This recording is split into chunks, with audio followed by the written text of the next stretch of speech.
Hello বন্ধুরা, কেমন আছো সবাই? নিশ্চয়ই ভালো আছো। তো আমি সায়ন, তোমরা দেখছো সায়ন অফিসিয়াল। তো আবার একটা নতুন ভিডিও নিয়ে তোমার সামনে আমি হাজির হয়ে গেছি। তো ভিডিওটা খুবই ইন্টারেস্টিং হতে চলেছে। রাজ্য বাজেট বেকার যুবকদের জন্য বড় ঘোষণা।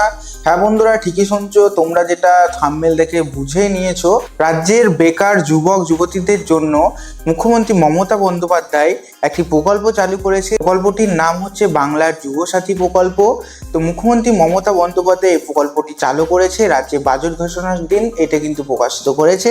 তো আমরা আজকে এই ভিডিওর মধ্যে জানবো এই প্রকল্পটি কি করে অ্যাপ্লাই করতে হবে, এই প্রকল্পটি কবে থেকে চালু হবে, এই প্রকল্পটির জন্য কি কি সার্টিফিকেট আমাদেরকে দিতে হবে এবং লাগবে, সেটাই বিস্তারিত এই ভিডিওর মধ্যে বলবো।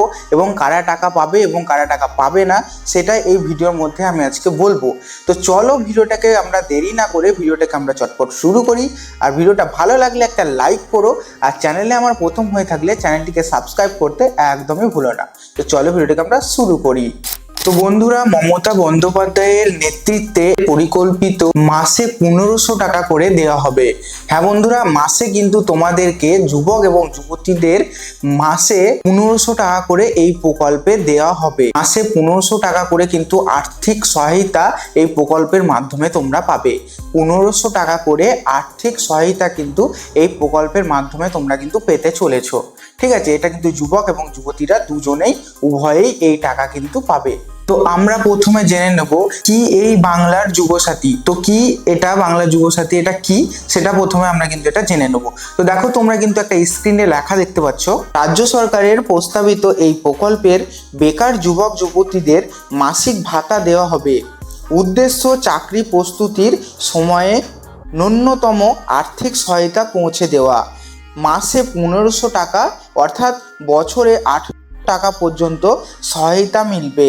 তো দেখতে পেলে বন্ধুরা, এটা কিন্তু তোমাদের আর্থিক সহায়তার জন্য এই 1500 টাকা দেওয়া হচ্ছে।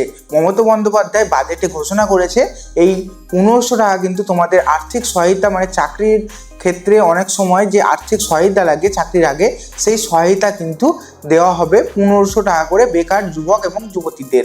ঠিক আছে, তো এবার আমরা কথা বলবো এই যে প্রকল্প, এটা কারা পাবে, তাই না? সবার মনে একটা প্রশ্ন থাকতে পারবে যে এই প্রকল্পটা কারা পাবে। তো চলো আমরা এবার জেনে নেবো এই প্রকল্পটা কারা পেতে চলেছো। তো দেখো, স্ক্রিনে কিন্তু আমি আরেকটা লেখা দেখাচ্ছি তোমাদেরকে। প্রাথমিক ঘোষণা অনুযায়ী সম্ভাব্য যোগ্যতার মানদণ্ড বয়স 21 থেকে 40 বছরের মধ্যে, ন্যূনতম মাধ্যমিক পাস, বর্তমানে বেকার, পশ্চিমবঙ্গের স্থায়ী বাসিন্দা। চূড়ান্ত সরকারের নির্দেশিকা প্রকাশিত হলে শর্তাবলী আরো কষ্ট হবে। দেখতে পেলে এখানে কিন্তু তোমাদের মাধ্যমিক পাস হতে হবে, স্থায়ী বাসিন্দা হতে হবে। ঠিক আছে, এখানকার স্থায়ী বাসিন্দা হতে হবে। আর মনে হয় তোমাদের কোনো বাসিন্দা কোনো সরকারি সংস্থার সঙ্গে যুক্ত না, সরকারি কোনো কাজের সঙ্গে যুক্ত থাকলে কিন্তু এটা পাবে না। আমার যতটা মনে হয় এটা প্রকাশিত করা হবে আবার, কিন্তু সরকারি কোনো কাজের সঙ্গে যুক্ত থাকলে কিন্তু এই টাকা তোমরা পাবে না। ঠিক আছে, এবার আমরা দেখতে চলেছি কতদিন মিলবে ভাতা, এই ভাতাটা আমরা কতদিন পাবো সেটা কিন্তু আমরা দেখবো। তো দেখো, স্ক্রিনে কিন্তু আমি আবার একটা ছবি দেখাচ্ছি তোমাদেরকে। পরিকল্পনা অনুযায়ী চাকরি না পাওয়া পর্যন্ত বা সর্বোচ্চ 5 বছর পর্যন্ত এই ভাতা দেওয়া হতে পারে, তবে এই বিষয়ে চূড়ান্ত বিজ্ঞপ্তি এখনো প্রকাশিত হয়নি। তো সর্বোচ্চ 5 বছর কিন্তু এই ভাতা তোমরা পেতে চলেছো। ঠিক আছে, এটা এখনো বিজ্ঞপ্তি এখনো প্রকাশিত হয়নি ভালোভাবে। তো প্রকাশিত হলে আমি তোমাদেরকে আপডেট দিয়ে দেবো। ঠিক আছে, সর্বোচ্চ 5 বছর কিন্তু এই ভাতা তোমরা পেতে চলো। তো এবার আমরা দেখবো কবে থেকে এই ভাতা চালু হবে। ঠিক আছে, তো কবে থেকে এই ভাতা চালু হবে তার জন্য দেখো, স্ক্রিনে আবার একটা তোমরা লেখা দেখতে পাচ্ছ।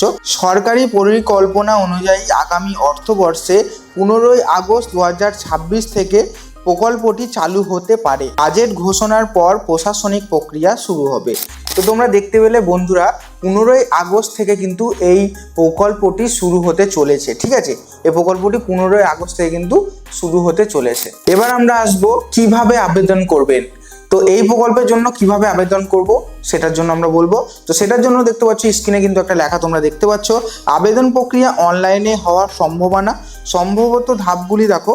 1 নম্বর হচ্ছে নির্দিষ্ট সরকারি পোর্টালে রেজিস্ট্রেশন, ব্যক্তিগত তথ্য পূরণ, প্রয়োজনীয় নথি আপলোড, যাচাই শেষে সরকারি ব্যাংক অ্যাকাউন্টে টাকা ডাইরেক্ট বেনিফিট ট্রান্সফার। এরম করে কিন্তু তোমাদের আবেদন প্রক্রিয়া শুরু হবে, এরম করে আবেদন তোমাদেরকে করতে হবে। যদি কোনো আপডেট আসে তখন আমি তোমাদেরকে আর একটা ভিডিওতে জানিয়ে দেবো। এবার আমরা চলে আসি কি কি নথি লাগবে, এই প্রকল্পের জন্য কি কি নথি লাগবে সেটাই আমরা চলে আসবো।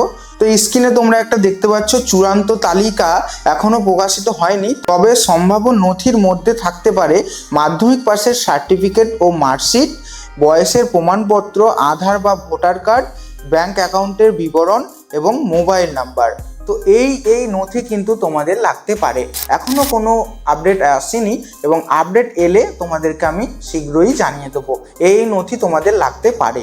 ঠিক আছে, তো তোমরা দেখতেই পেলে বাংলার যুবসাথী প্রকল্পের কি কি ডকুমেন্টস লাগবে, কি কি করতে হবে। এই ছিল তোমাদের বাংলার যুবসাথী প্রকল্পের আপডেট। তোমাদের এই আপডেট কেমন লাগলো সেটা কমেন্ট বক্সে বলতে ভুলো না।